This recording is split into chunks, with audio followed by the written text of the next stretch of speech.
This episode of the Seniors Flourish podcast is brought to you by the Learning Lab membership, because I get it. I was working with older adults in home health when I started out, and I was the only OT practitioner. I was new, I had no mentorship, I struggled with the little things at work, and I was so incredibly overwhelmed. I was struggling to keep up with that paperwork, and because I was working such ridiculously long hours, trying to research best practice, find all the patient handouts I needed, I just couldn't keep up with it all. And the worst part is I was constantly doubting myself. Am I really doing what's best for my new patients? That's why I created the Learning Lab, because I desperately needed a way to get organized and have everything I needed at my fingertips. So it's cheaper than a textbook, but it has hundreds of treatment idea videos, patient handouts, evidence-based resources, and more right at your fingertips when you need it. So join today at seniorsflourish.com/Learning Lab. Welcome to the Seniors Flourish podcast, where it's all about helping occupational therapy practitioners disrupt the norm by throwing away the rainbow art and being the best you can be when working with older adults. Welcome everyone to the Seniors Flourish podcast. My name is Mandy Chamberlain. I'm an occupational therapist, and on this podcast, we love to chat about all things occupational therapy and working with the older adult. You can always find me I'm on Instagram, I'm on Facebook. I like to pin lots of really fun ideas on Pinterest. So follow me, just hang out with me. It's fun. But today I am talking with Chelsea Rowe. She's an occupational therapist. And we're going to be talking about level 2 experiences. So her fieldwork experience. I don't have that much. I'm going to chime in my little fieldwork experience myself, but I haven't had a fieldwork in like a long time. So I wanted to kind of like talk about like current experiences and what does it look like, and what's challenging, what's not. And so I'm just glad you are here, Chelsea, to chat with me about level 2 fieldworks. How are you? I'm so good. Thank you for having me. This is so exciting. It is. It's fun, huh? It is. It's a dream come true. No, it actually really is, just because you listen to the podcast for a while and then you realize you actually get to be on it and you're like, wow, I hope I have something interesting to say. I do a podcast and I think that sometimes, like, do I have anything interesting to say?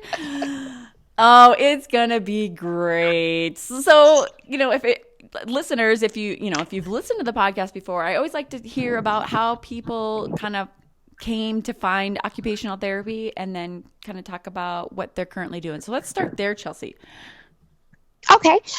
So I discovered OT my sophomore year of college, I guess. So I knew I wanted to work in the helping profession. I knew I liked healthcare and the idea of, being there in some of an individual's like worst moments and being that beacon of hope for them. And so my family just told me to go be a nurse, because I think that's really all that they thought about when they thought about healthcare was either you're a doctor or you're a nurse. Yeah.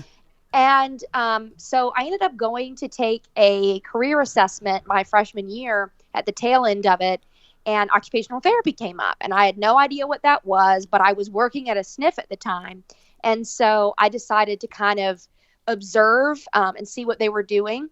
And I was like, oh, the people that have the sock aids, which at the time I didn't know what they were. Right. They have all the cool tools, and, they do like little community outings, every now and again. And they kind of link up with the recreational therapists. And I just thought, wow, this is such a cool job. So at that point I changed from pre-nursing to pre-OT. So that was kind of my journey into it. I'd had family members that had gone through rehab, but for whatever reason, never really thought about OT. It just was kind of one of those, I guess, like hidden gems. Yeah. And so, now I'm just kind of like, oh, man, I don't know why I didn't see it before. It was so obvious, but, but it's different, with nursing. I mean, that's such an amazing profession where, you have to really give of yourself all the time. And I just admire all my nursing friends. But I really liked with OT that I was enabling them to do for themselves, because autonomy and independence is so important to me. Mm-hmm. And I just knew that, that was something that I wanted to be a part of. Wow. So what are you currently doing? So currently I just passed my NBCOT. Yay! So I know It's like, where's the party dance? I know. So I finished that and I applied for my license. So my start date at my first job at a skilled nursing facility is actually Monday. So I have less than a week before I start actually working as an OT. Gosh. So you are the perfect person to talk about your level 2s because you just you just did them. Like Exactly. You literally just did them. Exactly. Well, that is exciting. So let's talk about your level 2s. What types of settings? So your fieldwork level 2s, because we have a lot of international listeners as well. So I'm trying not to use too many acronyms. So if you do, I'll just throw it in there. Got it. So fieldwork is talk a little bit about fieldworks. How are yours structured? They're all different a little from each school, I know, but what do yours look like from level 2s? So I went to the University of Florida. And so the way that it's set up for us is we have level 1 field work and level 2. Mm-hmm. So level 1 field work, you're not really expected to perform any of the caseload. You might take little bits here and there, but it's just one level above observation. Mm-hmm. And so you have that in the first 3 semesters of your program. You have your adults, pediatrics, and mental health. And then your level 2, you have 2 level 2s. So one of them can be in adults and another one can be in pediatrics, or you can have 2 adults. And then you have the option for a specialty. And mm-hmm. each one is 12 weeks in length. And by the end, you're supposed to have the entire caseload. Okay. So what were your level 2s in? Like what type of setting? So my first one was in a skilled nursing facility. And then my second one, it was kind of a unique experience because I split my time between acute care and their transitional care unit. Mm-hmm. But it was in a Trauma 1 hospital in Florida. So, it was big. It was starkly different. The SNF from the acute care was like night and day. Okay. So which one did you do first? I did the skilled nursing facility first, which I'm glad that I did because I think that it kind of gave me time to just hone in on, what makes occupational therapy what it is, which mm-hmm. is doing just a lot of, patient education. And the CI that I had been in the field for almost 30 years. Mm-hmm. So she just had so much to give in that regard. So I think it was a good starting point for me at the SNF prior to starting at the hospital. Oh, okay. So did you do yours back to back, or did you do your level 2 and then go back to school and then do another one, or how was yours set up? We did them back to back. Okay. So I think we had 2 weeks in between the 2, and that was it. But some people also went back to back in between those 2 and then immediately went to a specialty and literally graduated 2 days later. Oh, wow. That's they're not messing around. I know. I was that's intimidating. So I kudos to them. Yeah, I know. I never did a third specialty either. So when I went to school, which, like I said, I did my level 2s literally 17 years ago or something like that. That's what we did as well. I did mine. Ours were structured. I think. See, this is how long ago it is. I actually can't really remember. But we had to do a mental health one and then a physical disability type one. And so my mental health was in a state mental health facility, a hospital, which was, I could tell stories all day about that. That was an adventure. And then my other one was it was half acute care and then half in acquired brain injury program, more of an outpatient, which was really pretty cool because we got to see them twice a day, and then we get to work on cognition part of the day and physical limitations the other part. So you kind of got a good mix. So, I can remember my level 2s they were yesterday. Well, yours were kind of very yesterday, but mine were right. It was such a shaping experience just because, you're I'm finally doing it. I'm digging in, right? Exactly. I just feel I was so ready to get out of the classroom at that point, yeah, you're afraid and you're anxious and all of those normal things. But at the end of the day, you went back to get your master's with the sole purpose and intention of being an occupational therapist. And so you don't want to just sit in the classroom all day. You're ready to get out, especially by the end of that last semester. You're like, okay, just 2 more weeks and I can really do it, because this is a lot. Yeah. How did it go, like transitioning from like, a classroom setting to the clinic? It was a learning curve Yeah. for sure. I mean, the thing about it is, with your level 2s, you're not just thrown out there, Right. At day 1 and expected to know everything. It's a gradual process. So, you might start with just 1 or 2 patients a week, and then, you gradually build your way up. So I was fortunate to have really gotten that, especially in acute care, just because of that critical nature of it. So I wasn't just thrown out to the wolves, basically, to just figure it out. Yeah. Which, and also too, you definitely, you get mentorship. That's what it is. And so it felt good to me, because I knew, okay, I can put myself out there and do the best that I can. But ultimately, I have my CI close by. She can offer feedback and advice if I need it. So I'm never really alone. So the transition was, it was scary. And everybody says that, when you first start, you're like, it's a monster. You don't know how you're going to, tackle, but you do. And it comes in small pieces, and it really just comes together at the end. And then you look back like, wow, like that wasn't that bad. Because it can be so intimidating. Did you do anything like to prepare for the settings that you were in?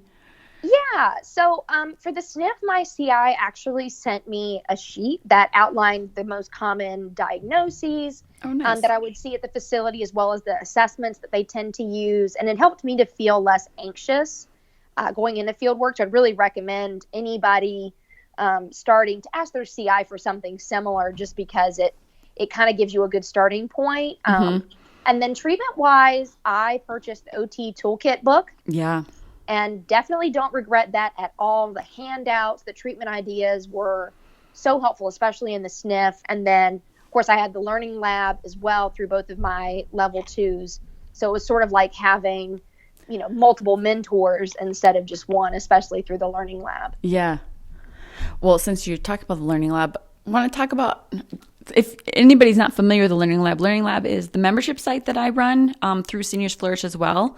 But oh my gosh, the OT Toolkit, I mean, that is such a resource. Like, you can't really go wrong. It's hard because it's an investment, right? But like, you use it so much, didn't you? You definitely do. I mean, I actually ended up finding out that the facility that I was at, the SNF, decided to like purchase it as a facility because it was so useful.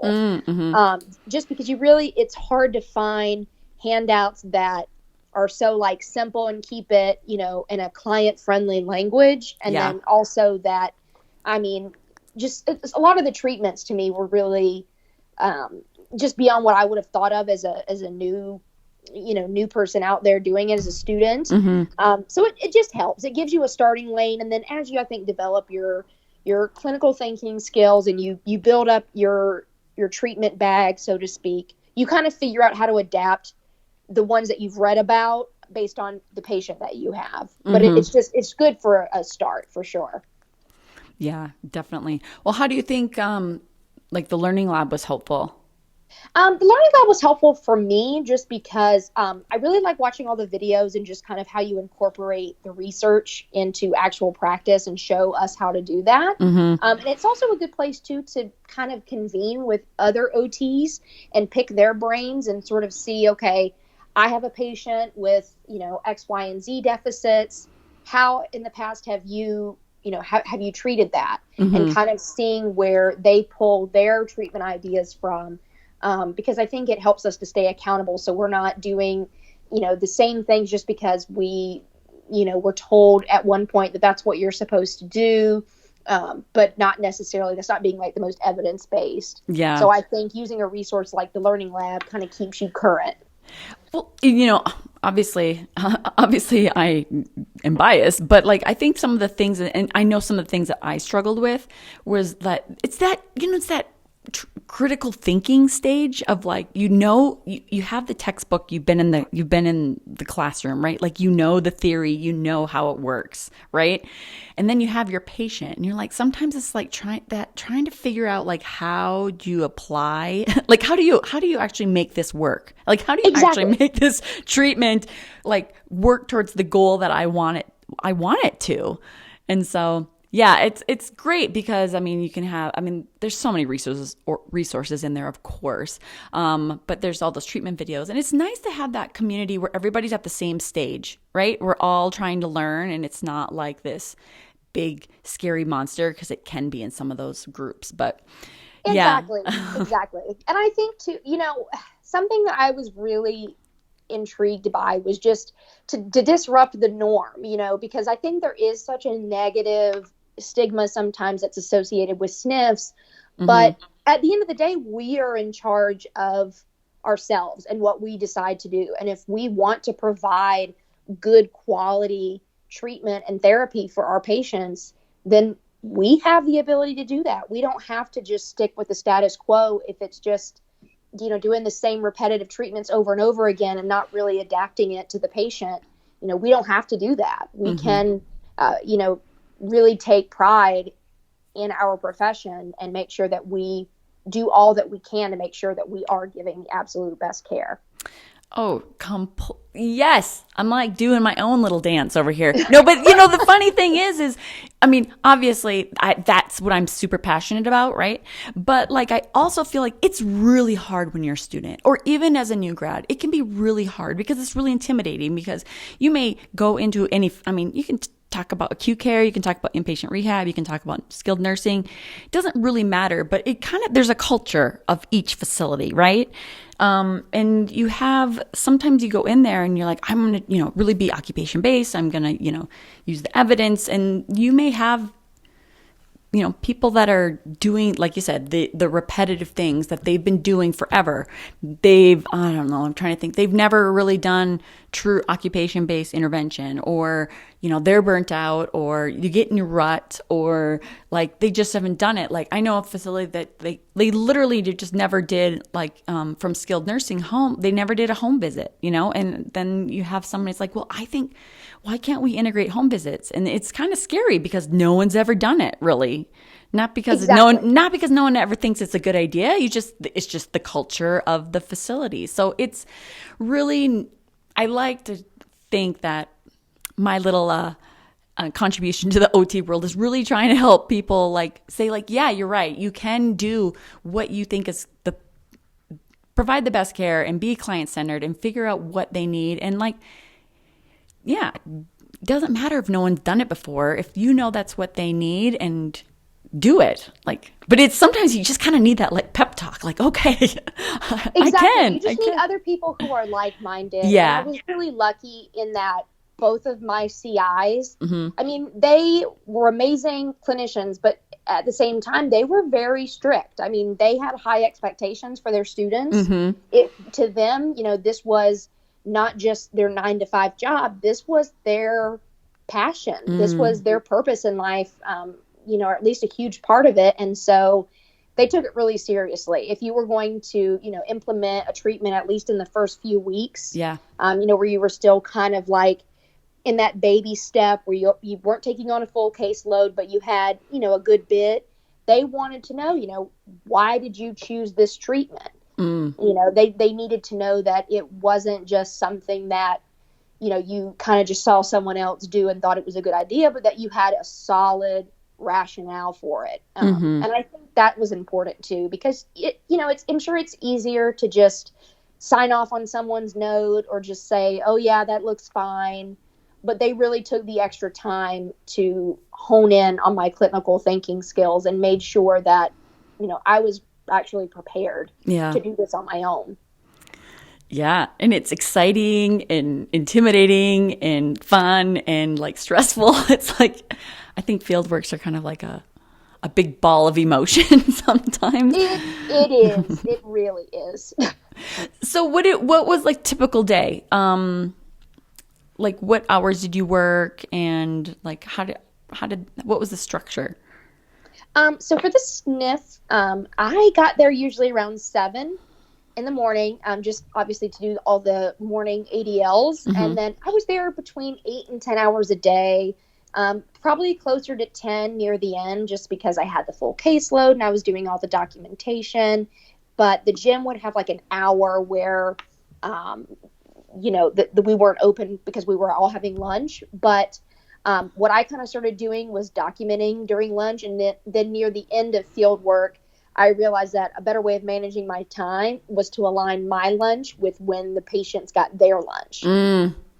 So that wasn't always when the rehab gym was closed. And so I found that was the best, because then I wasn't competing with physical therapy or speech, and also because it was a good time for them, and I wasn't, wasting 30 minutes having a lunch and they were just doing nothing. And then at the acute care, I got there every morning at 7. Mm-hmm. And then we had 10-hour shifts. So I worked 4 days a week instead of 5 at the SNF, because my CI had a young son at home. And so it just made more sense for her to work longer days and have more time with her son at once.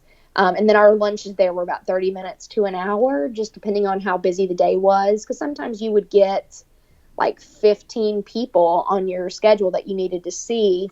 But if enough of them dropped off, then, we didn't necessarily have to rush as much through lunch. But time was definitely more of the essence in acute care. Very, very fast. Very, very fast. So at the end, when you're expected to have more of a full caseload, how many patients did you see in the nursing facility?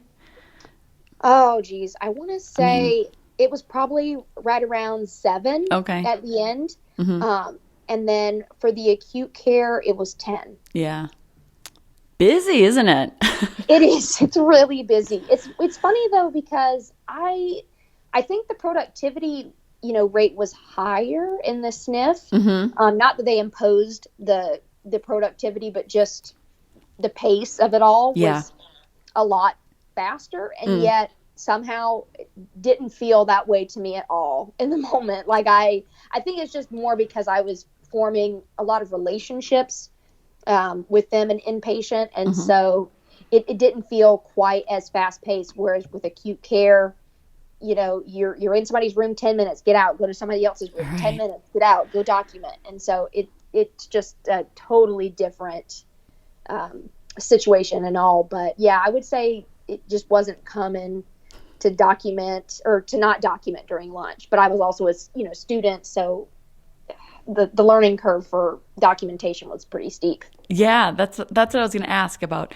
Different learning the different systems and like learning to document in different settings. That's a challenge, huh? It is. I mean, and with skilled nursing, you tend to do point of service more often than not. Mm-hmm. And so I think that was the challenge, because I'm very much people oriented. So I had to really train myself to make the most efficient use of my time. And so what I would usually do is just kind of shorthand as much as I possibly could, so that I wasn't, sitting there with my, head in the iPad, like typing stuff out, because what I really wanted to do was focus on the patient and what they needed. And so by the end of it, I was pretty efficient with my time. So I definitely, I would do a couple quick things on the iPad and then that was it. But in the beginning, it was very time consuming, because in exchange for wanting to give them all of my attention, I was documenting at lunch. Yeah. So just takes time, I think, to figure out a good rhythm and to understand how to anticipate, okay, this is all the aspects of the evaluation. And I guess that's another good thing to mention to students, is figure out how you can most efficiently do an evaluation. So if you can try to focus on, more ADL components and then derive information from that, so you're not doing all these separate little assessments. So for example, when they're getting dressed, use that as an opportunity to determine, how's their fine motor coordination? What about their vision? Are they missing buttons? Are they able to see, things on the left when they're grooming? Do they ignore those sorts? Like, do all that sort of activity analysis within the actual task of ADLs instead of doing a bunch of separate assessments. It tends to expedite the process, and it's more reflective, I think, of what the client's true deficits are. Mm-hmm. That's good insight. What was the productivity for the OTR that you were working with at skilled nursing, or did you have productivity at acute care as well? So I knew what their productivity rate was, Yeah. but I don't think, like I said, they didn't really hold students to the same Yeah. standard, but it was like 75% for acute care. And I want to say it was 80 to 85% at the SNF. Oh, okay. But I know for CODAs, it can be like 90%. I know. It's brutal. But I mean, for skilled nursing, OTR, it's not terrible compared to what some people have. And I'm like, I don't even, that's a whole nother topic. And if you haven't listened to the podcast on productivity, maybe that's a good one to kind of reference. But, yeah, I mean, it is different expectations, I know, for students, but it is interesting to kind of be able to see like what does 80% productivity look like? Because, especially as a student, like you talk about it or you kind of know, and people always, but like until you get into it, it's really kind of hard to have a good grasp and understanding of what that actually looks like or how much lack of time there actually is in a day, Oh, absolutely. Your ability to manage your time, at least for me, was probably the most challenging overall. Just like learning how to set up your day so that it was the most efficient and you weren't wasting precious time, figuring out, okay, I need to figure out who has dialysis this week and what days. So that way you sort of know how to figure out your minutes for the week. Like by the end, I was like, you know what? I know this patient is not going to give me 70 minutes tomorrow. Right. But she's feeling good today. So today we're going to get 90. Mm-hmm. That way tomorrow we can kind of let her rest because dialysis takes a lot out of her. So but those are things, you just don't know as a student because the textbook. You don't necessarily know how it manifests itself in real life. Mm-hmm. So experience is probably, I would say, like 70%. What creates an OT is just your experience. That 30% becomes less and less important as time goes on. And then you're like, wow, I think what we really need is more field work and less class. Yes, I know. It's so hard because, and when you're going through the program, I mean, they are trying to prepare you as best as they can, right? And so, like, there's certain things that I actually remember thinking, this isn't that important, or I'm not going to really use that much. And then... Okay, as an example, I remember like when I was in school learning about like Allen's cognitive levels, right? And, you'd go through the, learning all the whip stitch and you're doing the whole thing and trying to like get your head around it. And I remember learning it like I do, but I remember thinking like, oh man, I'm really not going to use this that much. And now I'm like, oh my gosh, like, or whatever it may be, depending on your setting. But there's certain things, you spend more time on or things that are harder for you. And then it's like, oh, some of those things that I actually didn't think was that important really is. And then that's why you go back and review and do the whole thing. But it is funny because all you know is the textbook, right? And then trying to understand the theory. But then when you get in the clinic, it's like that melding of everything. Like it's all the critical thinking skills. It's learning how the, healthcare functions. And I think that there's such an advantage, like, so, if you have like an OT assistant and then they go back to school to be an OTR, I can't imagine the wealth of information. And I mean, I'm not saying it's not going to be hard for them because OT school is challenging, right? But like such insight that I like had no idea about. I'm like, wow, like that would be really helpful. But you don't know until you kind of get into it, those certain things. Like you learn about it, but it's like they prepare you as best as they can. But gosh almighty, right? It is. It's a steep, it's a steep learning curve, I think, for everybody. But I think the most important thing, like, for me, just to remember going into it is everybody started here. This is I'm not the first person to go through field work. I'm definitely not going to be the last. All these CIs that I think to be such, phenomenal clinicians who are just giving so much to this profession. They were once a student too. Yeah. And so one day I'll get there. It's going to be a minute. It's going to take time. Yeah. But like, I will get there. And if you feel like you're in the thick of it and you're just like, oh man, what more could go wrong? I don't feel like I'm doing a good job. The fact that you are so invested and you take such time, I think, to, you know, really try to do well on field work just shows that you care. And that makes such a big difference, because people notice when you want to be somewhere and when you're really trying. And 9 times out of 10, you know, your CIs did this because they love the profession and they want to see it grow, and they want to see the next generation of therapists, you know, doing well and succeeding and really advocating for the profession. So they're going to want to give you the appropriate, you know, feedback and the appropriate, you know, means to suit your learning. So I think that's a good way to look at it. Like they're all rooting for you to succeed. No one is rooting for you to fail. And that's something big that I think we have to really remind ourselves of, because it can be stressful. Absolutely. You know, it's like you hear stories, you know, people get, you know, they're doing their first week and it's so overwhelming, right? I mean, for many people, they're like living in a new, you know, city or a new place. And, you know, you have the stresses of just learning everything, and people, you know, will have stories where they're just like, I'm just crying in my car. And it's like trying to, like, you can do it. You've gone this far. You made it into school. You know, you've passed, you know, everything that you need to do. You can do it. But it's like, it's also, I think there's some challenges sometimes with different CIs, clinical instructors, trying to say clinical instructors. You know, like everybody has different learning styles as well. And also I think that there's a level of, you know, intimidation sometimes, or, you know, communication. Like communication isn't always maybe the best.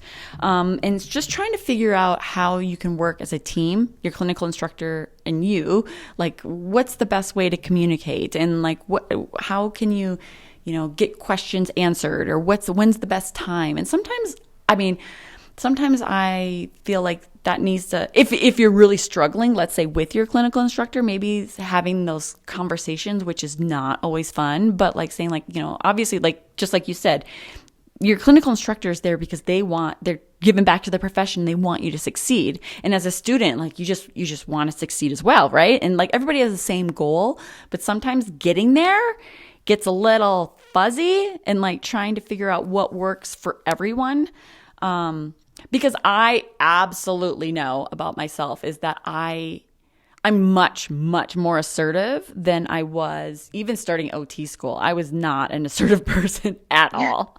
And looking back, it's just crazy because that's not who I am now.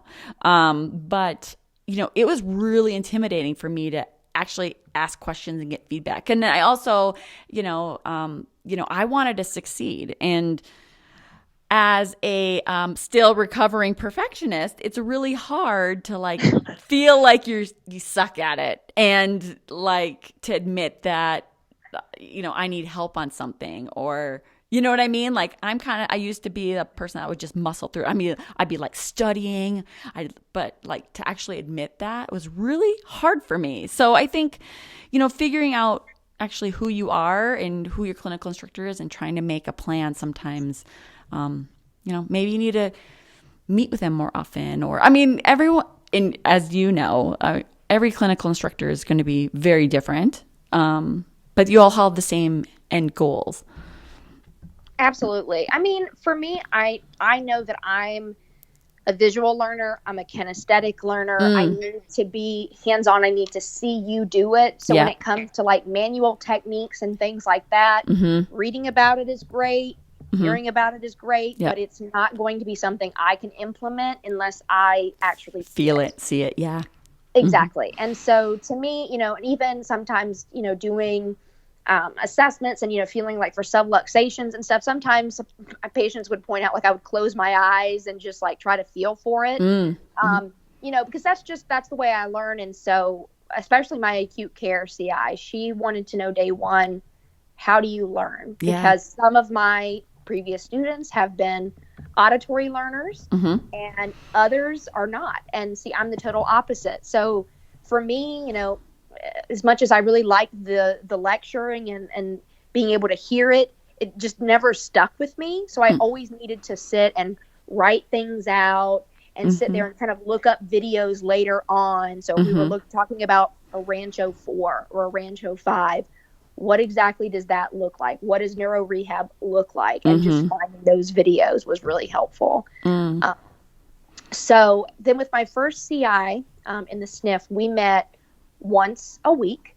We would meet every week, and she would have me come up with a list of goals that I had for myself for the next week. And then we would talk about whether or not I feel like I had met my previous week's goals.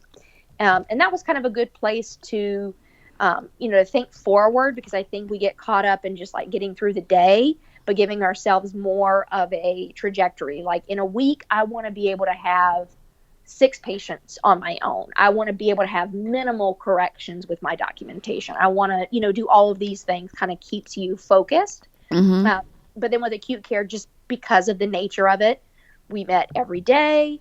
We would still meet once a week. We had like a little form we would fill out and talk about the highs and the lows of the weeks.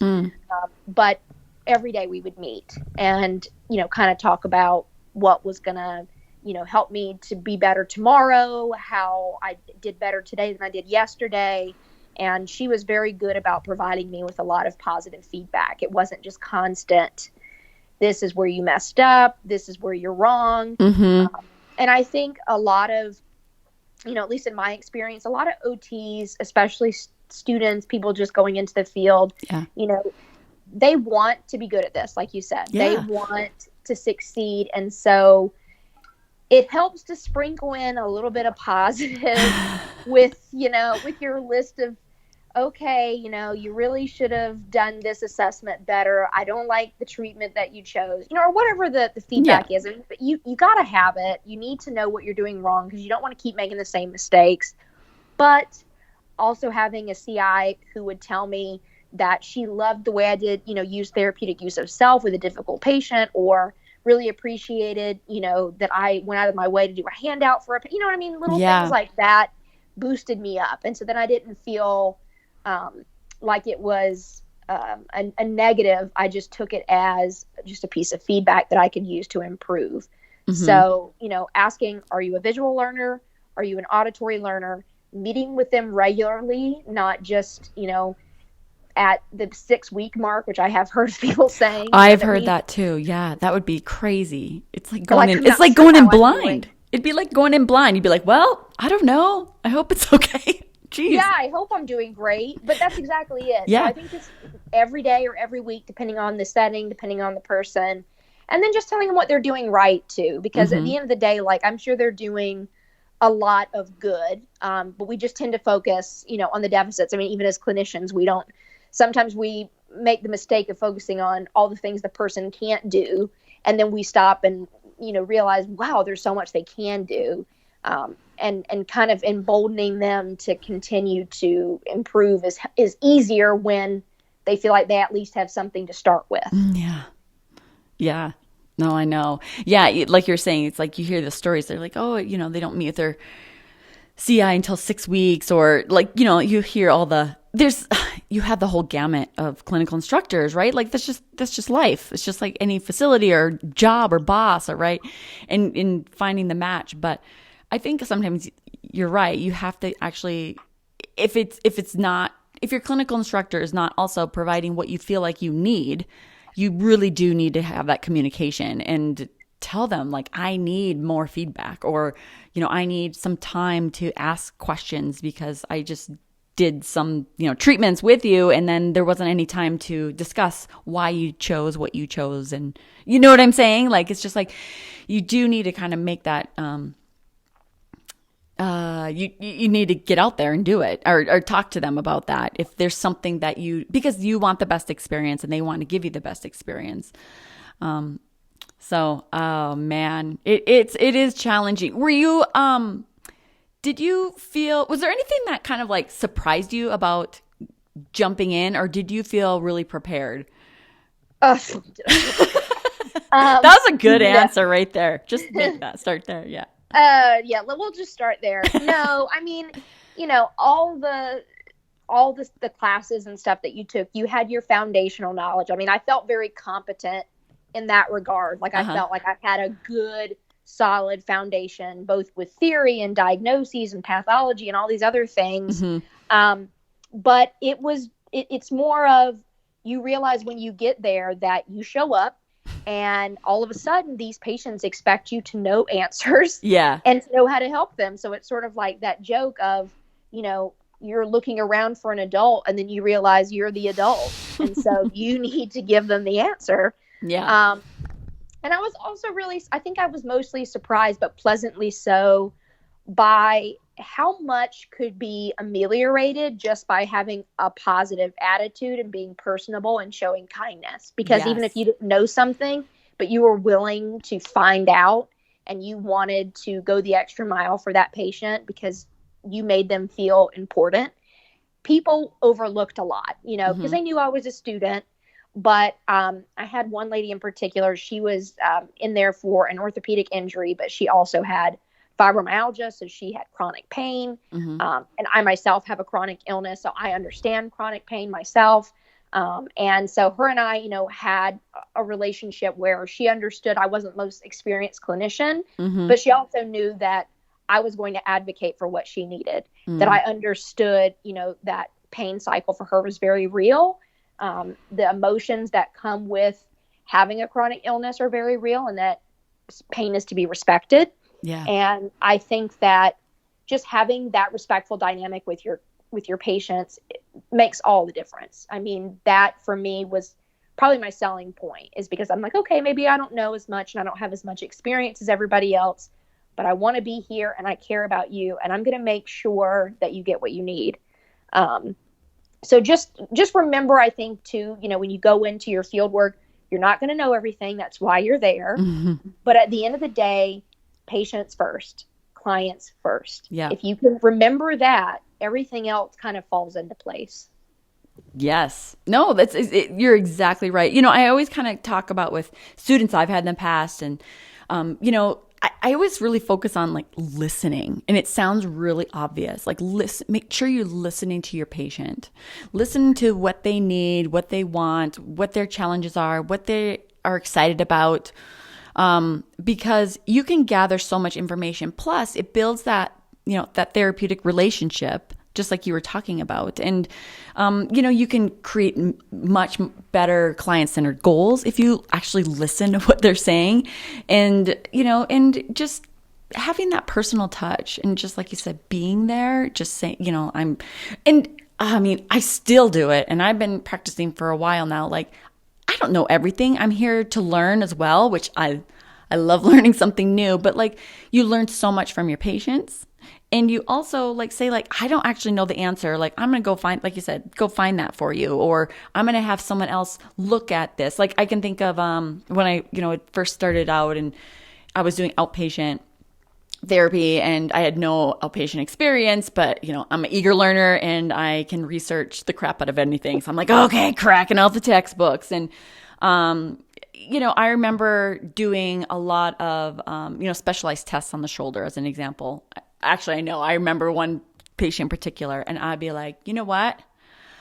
This is what I'm seeing. This is what I think, but I'm going to have my colleague come look and do it just to double check to make sure, because I feel like we're on the right path. And it's like there builds that they are saying they may not know, but it's like they're using their resources. They're really listening. They want what's best for me. And it was such a great relationship. And I was like cheering because I was like, yes, I'm right.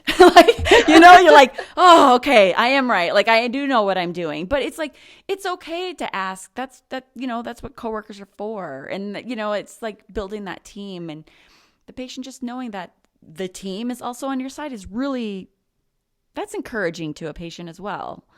Exactly. That we're all kind of as a group, we're focusing on you and your needs. And so, like, just as an example of how important I think it is to listen to your patients, is I had a lady who, she was with another therapist, and then I took her onto my caseload, and she had a goal for I think like independently changing her colostomy bag. She had recently had that surgery.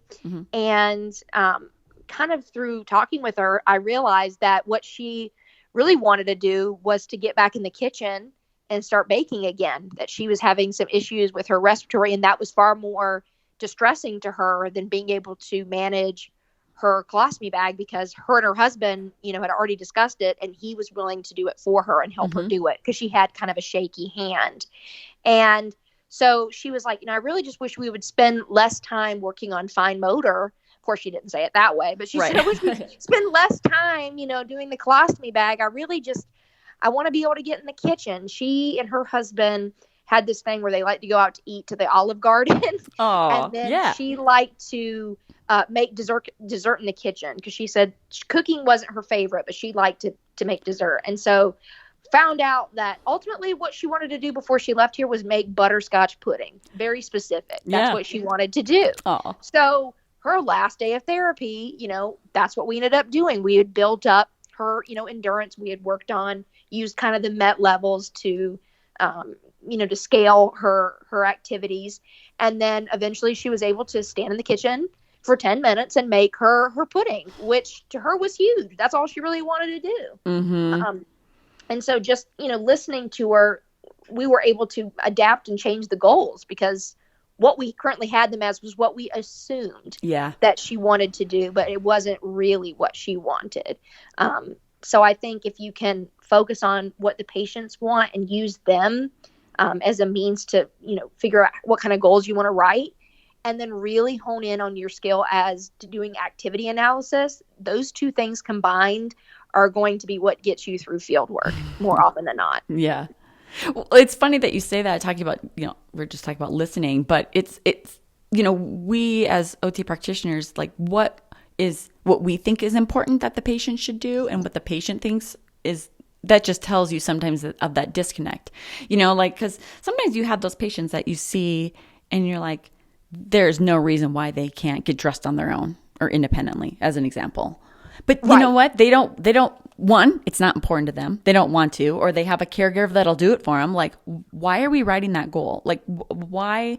Because we feel like they should. Like, that's kind of not the point, right? Like, exactly. And plus, they're not going to be motivated to even work on it. You're going to be like, oh, we're going to be dressing, and they're like, I don't want to do this. And then you have people that, refuse treatment for the day, or you have, there's a whole lot that goes into it. So yeah, it's just like, those are the things for field work, I think, that but those are the little tips I think that are helpful. Absolutely. What are some things that you made you feel successful on your field work?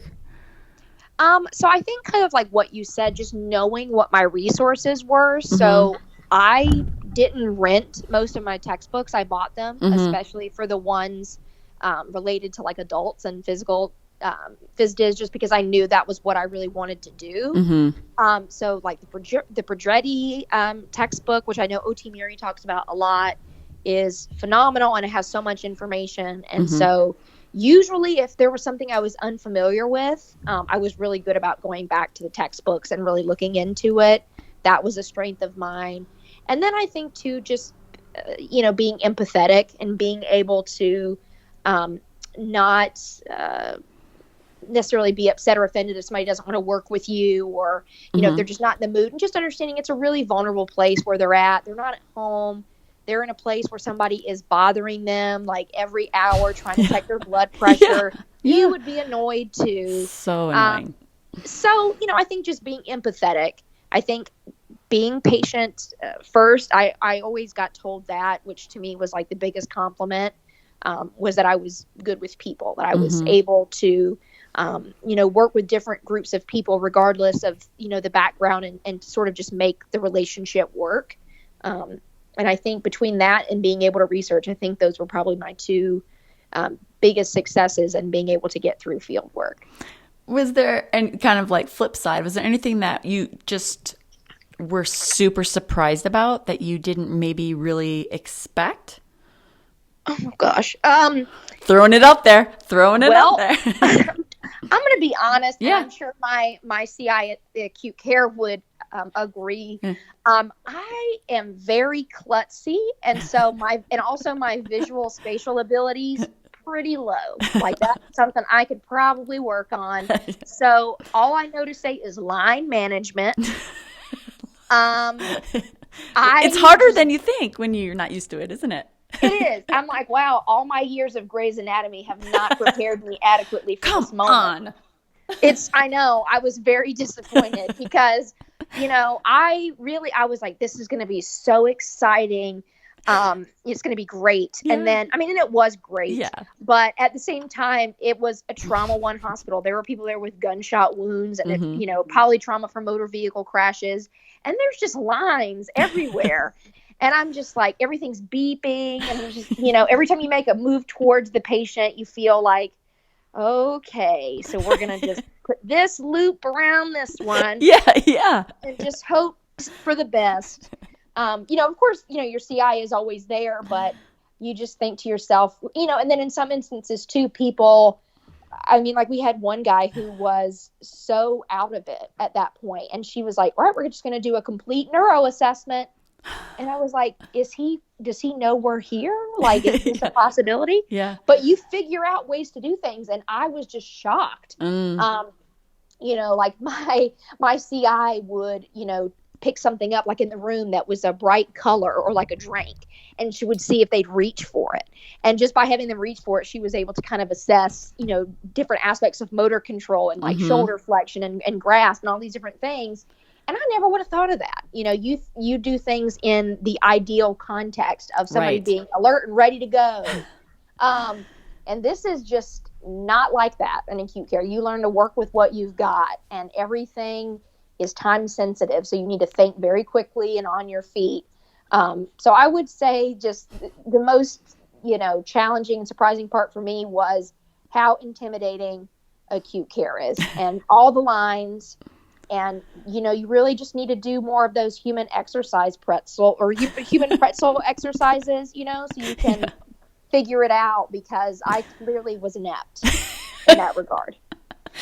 Oh, and it's like putting the line on one side of the body and then like, oh, I forgot about the catheter. And then like, it's like there's yeah.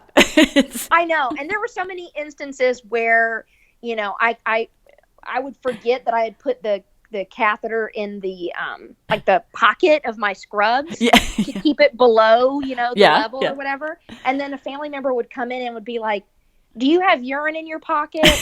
I do. Hey. I actually do. Hey.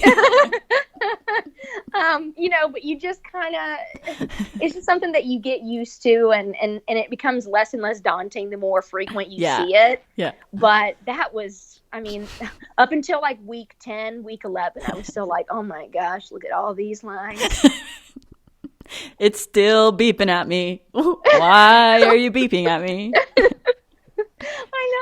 I know. So yeah, that was probably the biggest thing, and it's just, everybody's different. And it was so funny because my CI was like, it's weird because I have some students who for them, like, use line management's the most daunting concept. And then for other people, it's like actually incorporating occupation, believe it or not. It's like, they'll go in there, they'll get the person up, they'll maneuver all the lines and get it right.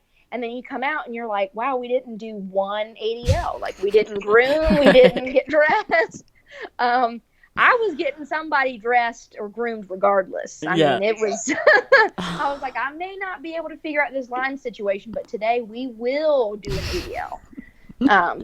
And so that was, that was more of the part I felt comfortable with. But there's always something, no matter what it is. You're going to have something that you're going to just be totally taken aback by, or by how, and also by how honest some of your patients want to be, like sometimes that gets you. Because I was really surprised, for example, at my SNF, again, a lady was there with an orthopedic injury, and, we had talked about, sex as an ADL, and it's something that, you need to talk about with your patients. And I even watched, or listened to podcasts about it from the OT perspective. So I wasn't shocked. Yeah. But it was my first time meeting this patient. I had done an evaluation on her, and she said, and I asked her if there was anything in her life that she felt was problematic, whether it was taking care of herself or, whatever the case may be, because of her health conditions, anything that she wanted to work on.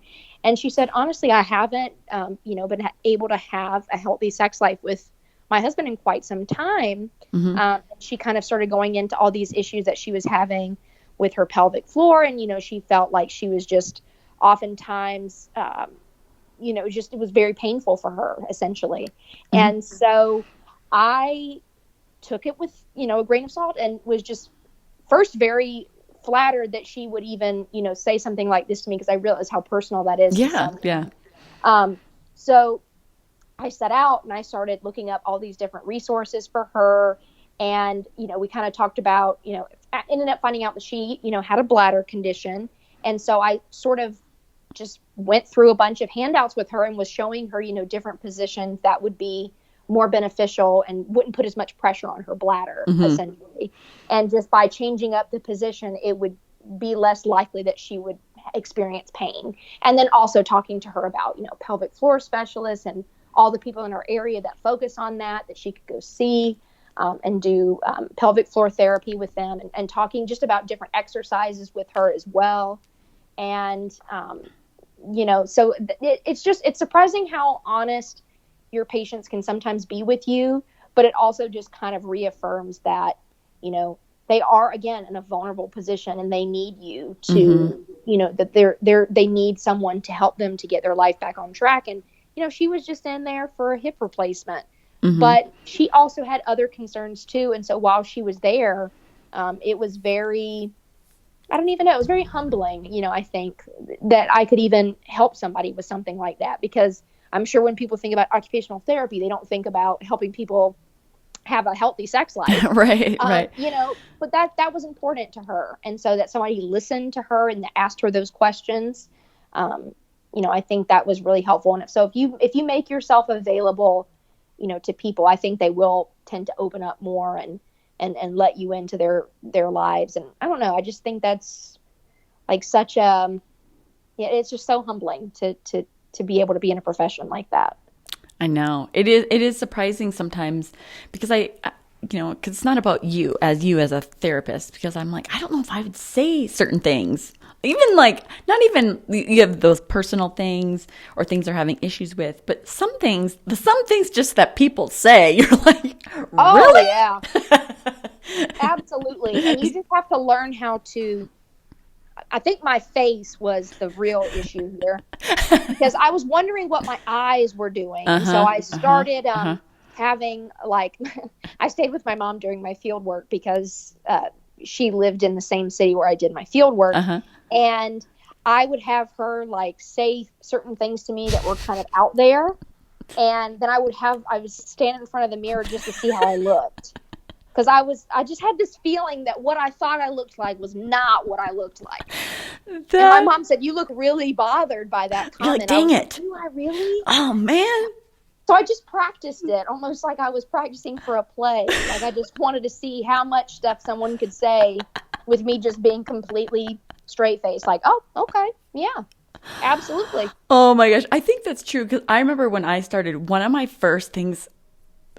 the things that actually really bothered me was, I don't know, I have this thing about like a lot of like food in people's teeth and mouth, right? And if you have like a stroke, or I don't know, a lot of older adult patients, they, might have a lot of that junk in their mouth, right? Right, exactly. And it doesn't bother me as much now, but I remember thinking I'd be doing like oral hygiene or something, and I'd be like, okay, just focus. And it sounds so, because I'd be like really grossed out. Like, it would really, like, make me handle a bowel movement. I can handle it, depends. But something about like pocketed food and stuff in their, not just like food in their teeth, but like, like stuff in their teeth because of like sensation issues, or like pocketing food, or, like something like that. And I would do the exact same thing. I'd be like, okay, because in my mind, I'd be like, working on it with them. Let's work on oral hygiene, or obviously I wouldn't say that, but you're working on it. And I'd be like, oh my God, I hope my face doesn't look like I I'm having a hard time dealing with this. You know what I mean? Like, you're exactly, just because like, oh, nobody man. wants that. You know, No. if this were you, And you know, you wouldn't want someone to look horrified. You really, I know. have to work on your face. That's like number one. That's some good advice. That's some actually good advice for people who are going on their level 2s. Think about your face, but you know what I'm saying? Your reaction to things really, you know, it builds or puts a barrier between that therapeutic relationship, honestly. You know, if someone feels like that you are completely grossed out, like, that's not, you know, it's really hard, but it takes some time if it's something new to you, I guess is what I'm saying, right? So Exactly. That's exactly what it is. I mean, and also too, you know, I worked with adults, like young adults with disabilities for a while. And so I think one way that really helped me was I had so many experiences where we did community outings. Yeah. And so these individuals, you know, you've got men with like full blown beards, and they would, you know, have a temper tantrum in the middle of aisle 4 at Target. Yeah. And people would just be looking at you like, what's wrong, you know? Right. And so you just kind of I built up sort of an immunity to embarrassment. Like, it just wasn't a thing. It just wasn't as big of a deal. Like, I remember we had a gentleman, I think he was close to 30, and he was just really interested in TV logos. He was on the spectrum. Sweet guy, but he loved baby TV. So that was just like his thing, this logo, that he really liked it. Yeah. And so he saw a child that was in the Target cart, and he snatched it out of his hand. It was a DVD and was like, my baby TV. Oh, no. And I'm just like looking around at this parent. And by this point, like, I've already dealt with so many of those. Yeah. That I'm just like, oh, I'm sorry, sir. Here you go. Here's your video. And then I was like, come on, let's leave. We'll go find more baby TV somewhere else. Like, you know. Right. So I think that really did help, just because, especially in the hospital setting, we got a lot of, you know, like individuals that were living on the streets and unfortunately, you know, just were not on medications that they needed. Yeah. And so, you know, you just never know what you're going to get. And mental illness is very prevalent in the homeless community. And it's just important to just continue to treat them like people, you know, even though what you're seeing may be a little outrageous. Maybe they're, you know, cursing or saying things that are just so out there. But at the same time, it's an illness. It's something that they're really dealing with. And everybody deserves respect, no matter what. So just like learning, because it's sometimes it's involuntary. I don't think everybody that makes a face, you know, is judgmental and harsh. It's just sort of this internal dialogue that we have with ourselves. But just really important to maintain your composure and always, you know, approach them as though what they're saying is valid. Same could be said of someone with dementia. If they're saying, oh, I'm going to be late, you know, I got to pick up my son from school, and you know their son has his own children by now. You know, you don't want to say to them like, your son's old, you're just you're wrong.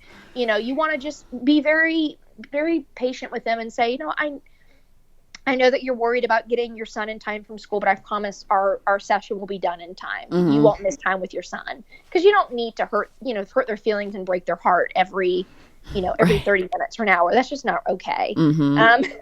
So, you know, I just think it's little things like that. It's just emotional intelligence and sort of learning that interpersonal relationship with people, especially people that aren't anything like you. It's just a constant challenge, I think. Definitely. So I guess just wrapping things up, if you could give one piece of advice for someone getting ready to go on their level 2s, you know, you're nervous, you're excited. Do you have like one piece of advice that you think would be helpful? I feel like this sounds more like cheerleading than it does like sometimes it might be a little advice. Yeah, that's okay. But the truth is you know all that you need to know for this next step. You are not ill prepared. You are not going to get there and realize that, you know, your education wasn't sufficient and that you just have no clue what's going on. You are in the exact same position as everyone else who starts their level 2 field work. There might be people who are a little bit better at hiding it and appearing calm than others, but every single one of us went into it feeling the exact same way. But you know what you need to know for this moment. And you have all the tools that it takes to be a good fieldwork student. And at the end of the day, you can't pour from an empty cup. So always make sure that you're really taking care of yourself. It's easy to want to come home and just constantly research things for your patients and be very diligent. But you will notice a difference in how you perform based on how you feel mentally and emotionally. So just continue to check in with yourself. Have a group of, I call them my OT gal pals, that I would text like every day. Yeah. We would download with each other. And knowing that I wasn't alone, that we were doing the same thing together and we were having similar struggles, but we were making it through, was so encouraging. So don't isolate yourself. Tell yourself every day that you're one step closer to being a clinician, one step closer to your dream career, and let that be a motivator for you. That's awesome. No, that's wise words of a woman that just went through it. Yes, as I leave this scary phase of life. Yeah. No, but it was good. Even the stuff that, at the time I thought was just terrible and I just didn't know if I was going to be able to figure it out. I realize now, like, I needed every one of those challenges, because otherwise I don't think I could have fully appreciated the experience and kind of what it gave to me at the time. Wow. Well, thank you, Chelsea, for all your insight today. Oh, yeah, you're so welcome. Thank you for letting me come on and talk a lot. That's what we do. That's the point. That's the point. But so thanks for all your insight. Thanks, everyone, for listening. And until next time. Do you feel like you're navigating the OT world without a map? Not feeling confident or competent in your day-to-day treatments and struggling to apply your knowledge clinically? Then be sure to check out the Seniors Flourish Learning Lab membership.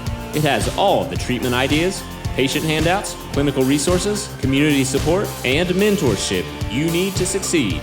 Join today at seniorsflourish.com/learninglab.